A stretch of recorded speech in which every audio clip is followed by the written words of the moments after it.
네, 안녕하세요. 이번 시간은 인권 침해와 구제에 대해서 공부하도록 하겠습니다. 네, 우리 주변에서는 많은 인권 침해가 일어나고 있습니다. 네, 간단한 사례를 좀 먼저 살펴보면요. 네, 여기 이주민 여성이에요. 동남아에서 이주해온 이주민 여성인데요. 지금 기자회견을 하고 있는데 어떤 내용으로 기자회견을 하냐면 이주민 여성이 이제 목욕탕을 가려고 했대요. 근데 이주민 여성이 들어오면 목욕탕 문이 더러워진다라고 하면서 목욕탕에서 출입 금지를 당했어요. 네, 목욕탕 출입 금지. 네, 그래서 기자회견을 하고 있는 모습입니다. 이것은 인종에 따른 인권 침해라고 볼 수 있겠죠. 그 다음에 남편과 아내의 평균 가사 시간을 한번 조사를 해봤는데요. 결혼한 배우자가 있는 남성과 여성의 가사 시간을 보면은 평일이든 주말이든 상관없이 여성의 가사 시간이 남편보다 훨씬 많은 것을 알 수 있습니다. 이것은 우리나라의 오래된 관행 때문이라고 볼 수 있는데요. 여성이 어떤 집안일을 담당해야 된다. 네, 이런 잘못된 관행 때문에 주로 집안일을 여성이 하는 거죠. 네, 이것도 일종의 인권 침해로 볼 수 있습니다. 네, 이번 시간에는 인권 침해가 발생하는 원인을 살펴보고요. 그리고 구제 방법에 대해서 알아볼 건데요.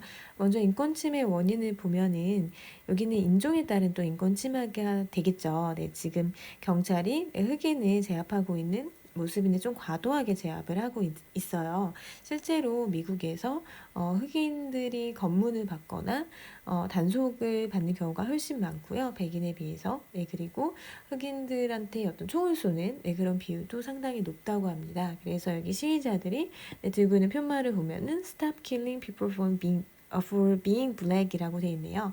네, 그래서 흑인이라는 이유로 사람을 죽이는 것을 멈춰라라고 되어 있습니다. 네, 그 정도로 이 미국이라는 사회에서도 인종에 따른 인권 침해가 종종 발생하고 있고요. 그리고 인권 침해 구제 방법 여러 가지가 있지만 지금 사진에 나온 이 기관은 헌법재판소예요. 네, 헌법재판소. 헌법재판소는 국민의 인권 침해를 구제해주는 기본권을 지켜주는 기관이자 또 국민들에게 굉장히 많은 영향을 미치고 있습니다. 네, 헌법재판소의 결정은 국회에서 만든 이 법률의 효력을 좀 없앨 수가 있어요. 네, 그래서 국민들한테 상당히 파급력이 큰데요. 네, 오늘은 인권 침해 구제 방법 중 하나인 헌법재판소에 대해서도 알아보도록 하겠습니다. 네, 그러면 인권 침해가 발생하는 원인을 먼저 정리해 볼게요. 인권 침해가 발생하는 원인은 세 가지로 정리할 수가 있습니다. 네, 먼저 첫 번째는 개인의 고정관념이나 편견입니다.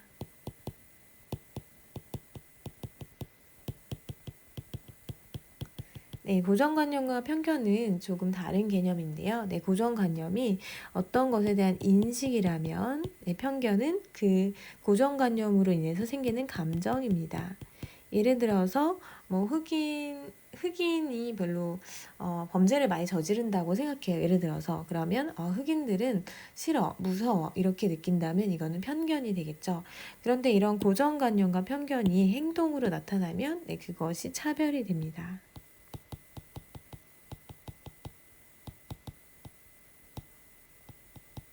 네. 그리고 이 차별이 즉 인권 침해가 되겠죠. 네, 인권 침해. 네. 그렇기 때문에 우리가 사람들은 고정관념이나 편견이 어느 정도 있을 수밖에 없어요. 근데 이것이 행동으로 드러나지 않도록 좀 노력을 해야겠죠. 네, 이런 고정관념과 편견에 의한 인권 침해의 대표적인 게 인종에 따른 인권 침해가 있습니다. 네, 특정 인종에 대해서 안 좋은 고정관념과 편견이 있을 경우에 예를 들어서 아까 봤듯이 그 동남아 이주민 여성이 목욕탕 출입을 거부당했죠.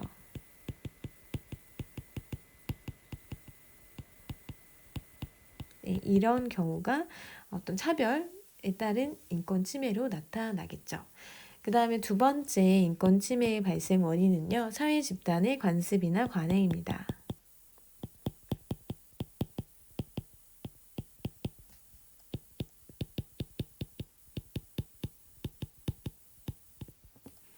네, 우리나라에서는 좀 오래된 관습이 있는데, 그게 집안일은 여성이 해야 된다라는 거죠. 네, 여성이 집안일을 담당해야 한다는 것입니다.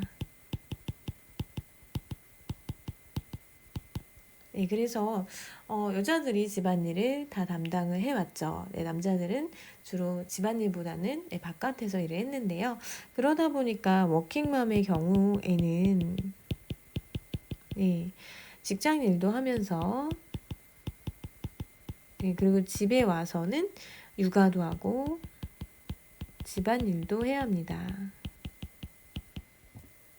네, 실제로 평균적인 그 맞벌이 부부의 가사 노동 시간을 보면요. 남성은 18분인데 비해서 여성은 139분이래요. 그래서 남성보다 이 여성의 가사 노동 시간이 훨씬 많은 것을 알 수 있거든요. 네, 이런 것도 일종의 인권 침해로 볼 수 있고요. 그 다음에 세 번째는 국가의 잘못된 법률이나 제도입니다.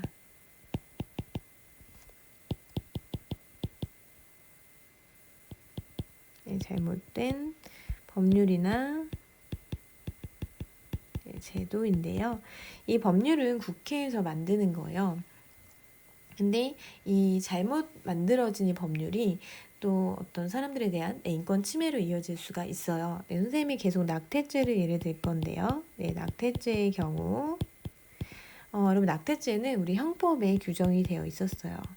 네, 형법에 규정되어 있는데 형법은 범죄와 처벌에 대해서 다루는 법이죠. 네.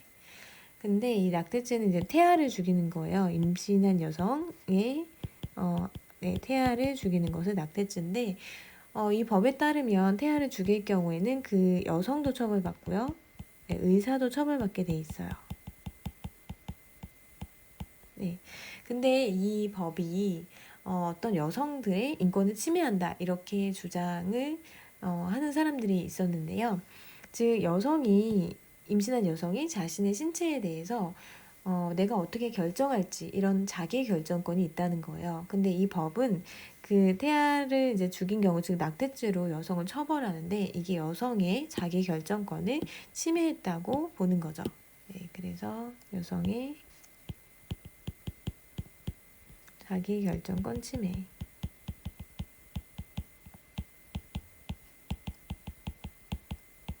네. 그래서 이런 잘못된 법률에 의해서도 인권 침해가 발생할 수도 있습니다. 네, 그러면 인권 침해가 발생했을 때 구제 방법에 대해서 알아보도록 하겠습니다. 인권 침해 구제 방법은 사실 여러 가지가 있는데요.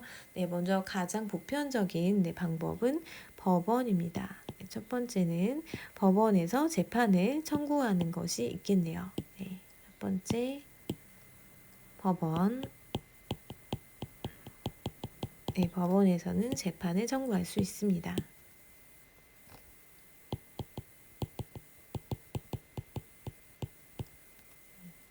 그럼 재판의 종류는 크게 세 가지로 나눌 수 있는데요. 네, 첫 번째로는 민사 재판이 있습니다.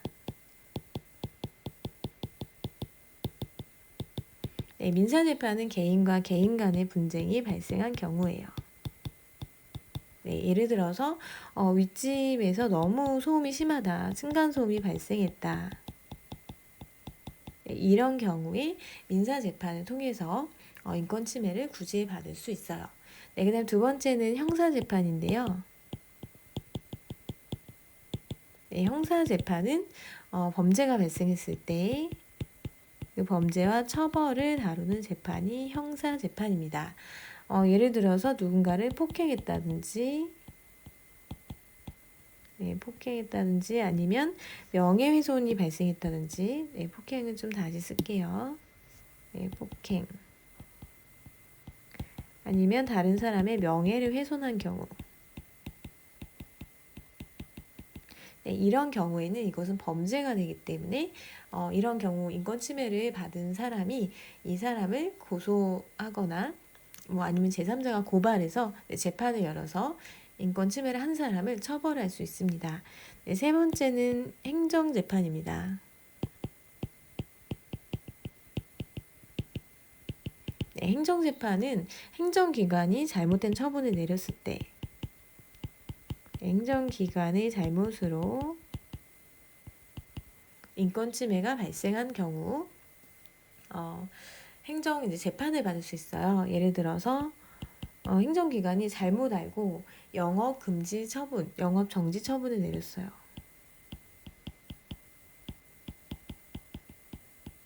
네, 이런 경우에 그 음식점을 운영하는 사람이 억울할 수 있어요. 잘못된 영업 정지 처분 때문에.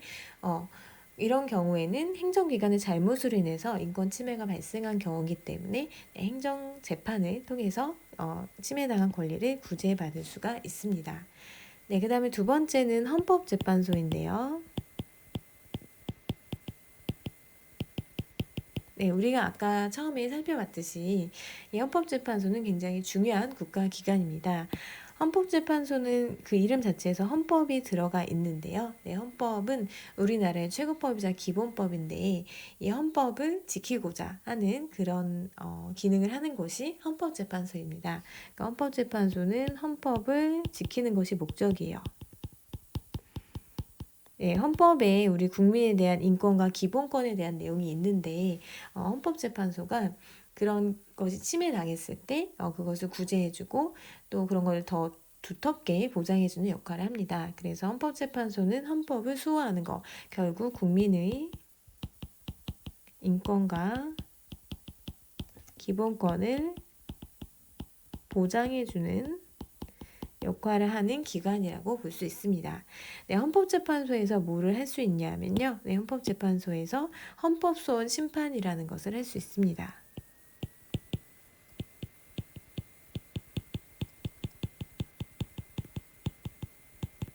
네, 헌법소원 심판은 사실 헌법재판소에서 하는 심판이 여러 개 있는데요. 이것은 개인이 직접 신청할 수 있습니다. 네, 기본권을 침해당한 개인이 신청할 수 있어요. 아까 선생님이 그 낙태죄 얘기를 했는데요. 이게 헌법소원 심판에 들어갔었거든요. 네, 그래서 그거를 잠깐 사례로 설명드리도록 하겠습니다. 네, 보시면 어떤 산부인과 의사가요.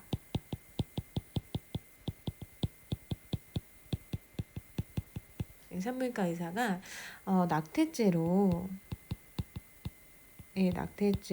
형사 재판을 받았어요.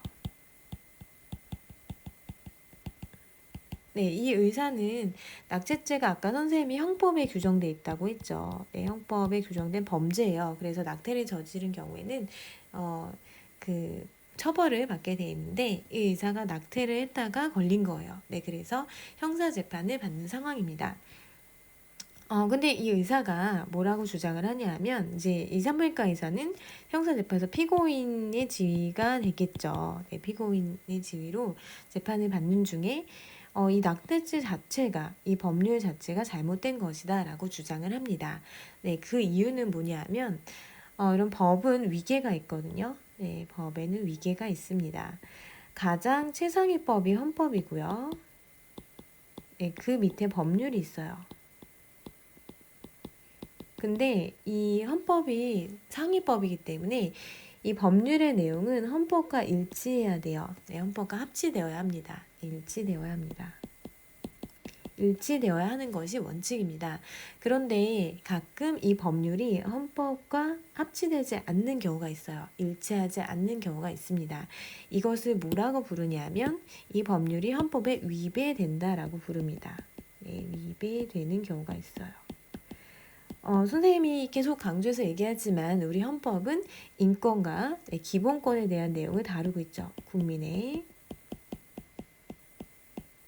네, 근데 그 하위법인 즉 국회에서 만드는 이 법률이 국민의 인권과 기본권을 침해하는 그런 경우가 있다는 거예요. 그래서 이 낙태죄의 경우를 좀 살펴보면요. 우리 헌법에서는 무엇을 보장하고 있냐면 자유권을 보장하고 있습니다. 네, 자유권.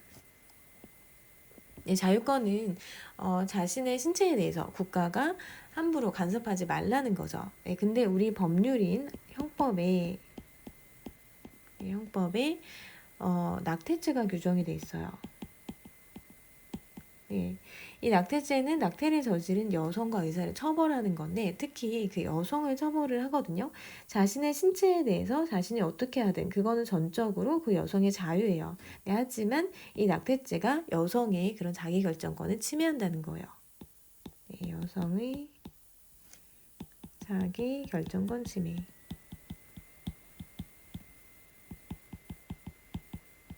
네, 그렇기 때문에 이 낙태죄를 규정한 형법 조항이 헌법이랑 일치하지 않는다는 거예요. 그래서 이 법률 자체가 문제가 있다라고 헌법소원 심판을 제기를 했습니다. 그래서 헌법재판소에서 이것을 심판을 했는데요. 이 낙태죄가 정말 헌법에 위배되는지 아닌지 여부를 심판을 했는데 결론적으로 이 낙태죄는 헌법 불합치 결정을 받게 됩니다.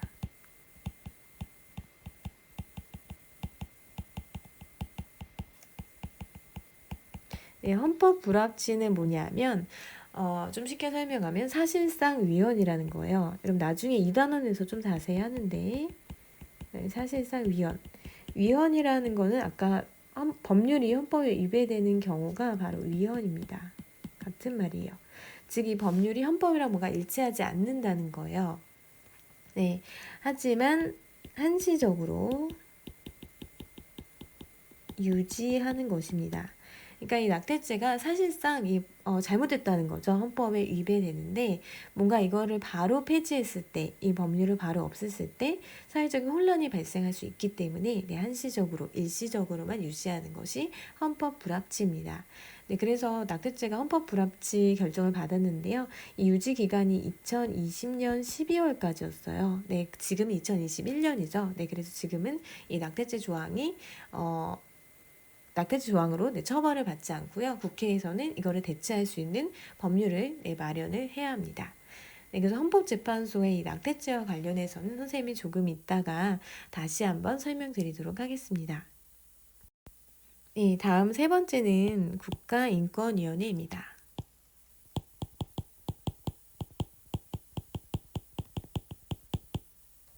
네, 인권위원회는 독립된 국가기관으로서 인권 침해와 차별행위를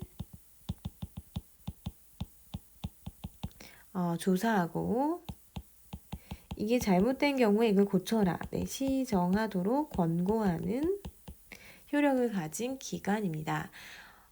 예를 들어서 이 국가인권위원회에서 내린 결정이 뭐가 있냐면 학교에서 여러분 휴대폰을 수거를 하잖아요. 네, 학교에서 학생들의 휴대폰을 수거합니다.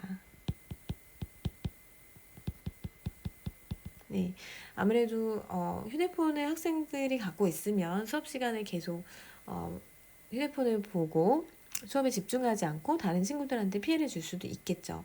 국가인권위원회에 어떤 학생이 이것이 인권 침해다. 네, 왜냐하면 학생들은 통신의 자유도 있고 사생활의 자유도 있는데 이것을 함부로 그러니까 강제적으로 수거하는 것이 우리들의 자유권을 침해한다라고 얘기를 했어요. 네, 그래서 자유권 침해로 인정받았습니다. 국가인권위원회에서 자유권 침해로 인정받았어요. 네. 그래서 이 휴대전화를 수거하는 것이 학생들의 자유권을 침해한다. 이렇게 결론이 났는데요. 근데 문제는 아직도 우리 학교에서는 휴대전화를 수거하고 있죠. 네, 수거하고 있는데 이 국가인권위원회의 결정은 권고의 성격을 갖고 있습니다. 권고라는 거는 이렇게 했으면 좋겠다라고 제안하는 거예요. 네, 제안하는 거. 그렇기 때문에 강제성은 사실 없어요. 네, 이 권고는 강제성이 없습니다. 네, 그래서 학교에서 휴대전화 사용을 자유롭게 해라라고 권고하는 성격이기 때문에 우리 학교에서는 이걸 따라도 되고 사실 따르지 않아도 상관은 없습니다. 네. 그 다음에 네 번째 구제 순환은 내가 어떤 언론의 잘못된 그런 보도에 의해서 나의 인권이 침해당했다. 이럴 경우에는 언론중재위원회를 통해서 나의 침해된 권리를 구제받을 수 있고요. 그리고 내가 어떤 소비자로서 권리가 침해됐다. 뭐 물건을 샀는데 그거에 대해서 제대로 보상을 해주지 않는다. 뭐 이런 경우에는 한국 소비자원을 통해서 자신의 인권 침해를 구제받을 수가 있습니다. 네, 여기 좀 내용이 많은데요. 다시 한 번만 정리를 해보면요. 인권 침해의 구제 방법, 가장 보편적인 것이 법원에 재판을 청구하는 것입니다. 재판의 종류에는 민사, 형사, 행정재판이 있는데 각각의 종류는 여러분들이 다시 한번 확인해 보시고요. 그 다음에 헌법재판소에서 인권 침해 구제받을 수 있는데요. 헌법재판소는 헌법을 제대로 지키기 위해서 만든 기관입니다. 왜냐하면 우리 헌법에 국민들의 인권과 기본권 보장에 대한 내용이 있거든요. 그래서 이것을 잘 보장해 주기 위해서 만든 기관이 헌법재판소라고 보시면 되고요. 개인이 직접 신청할 수 있는 인권 침해를 당했다고 신청할 수 있는 게 헌법소원 심판입니다. 그러면 헌법소원 심판에서는 이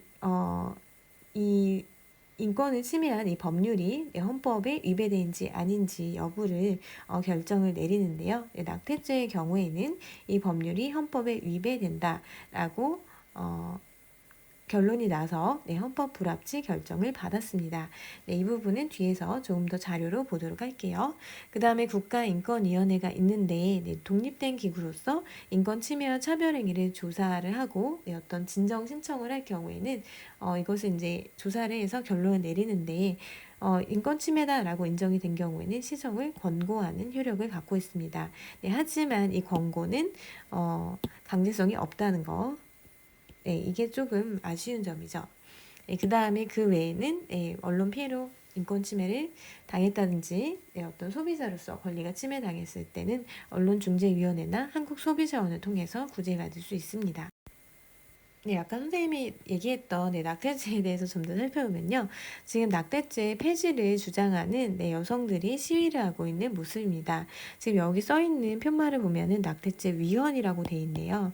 위헌은 뭐냐 하면 어떤 법률이 헌법에 위배되는 것을 우리가 위헌이라고 합니다. 즉 일치되지 않는 거예요.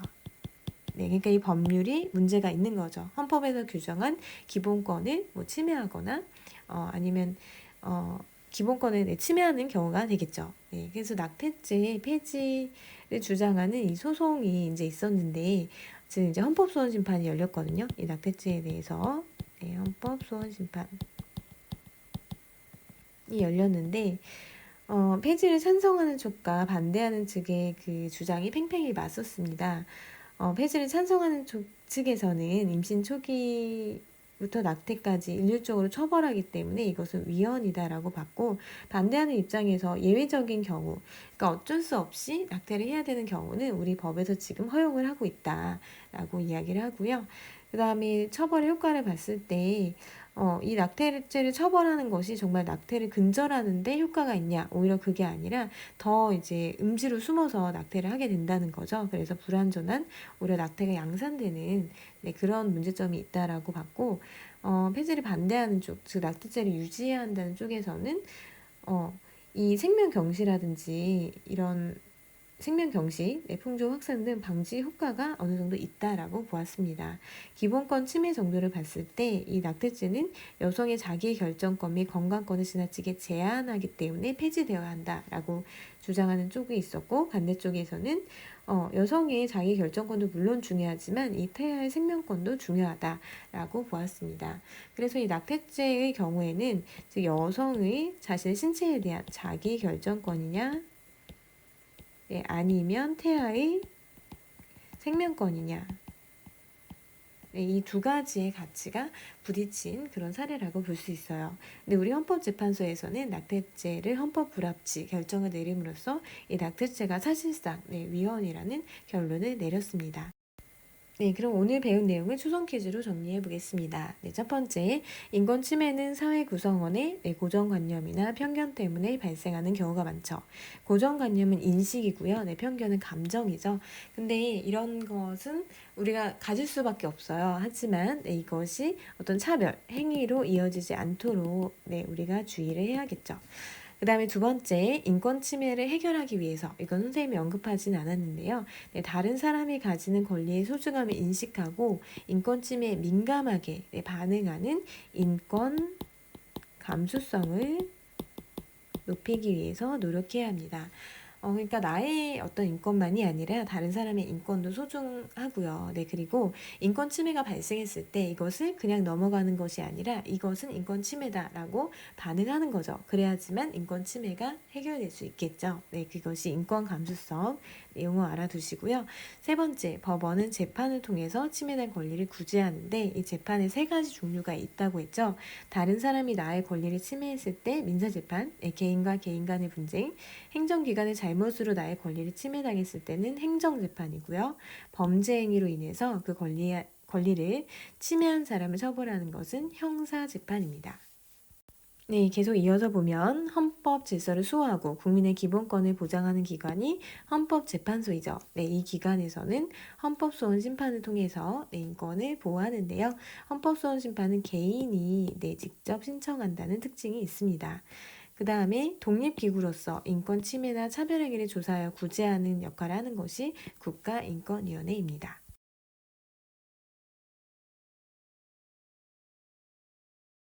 네, 이렇게 해서 오늘 인권 침해와 구제에 대해서 공부를 했고요. 네, 다음 시간에는 근로자의 권리와 근로자로서의 권리가 침해당했을 때 어떻게 구제받을 수 있는지 학습하도록 하겠습니다. 네, 수고하셨습니다.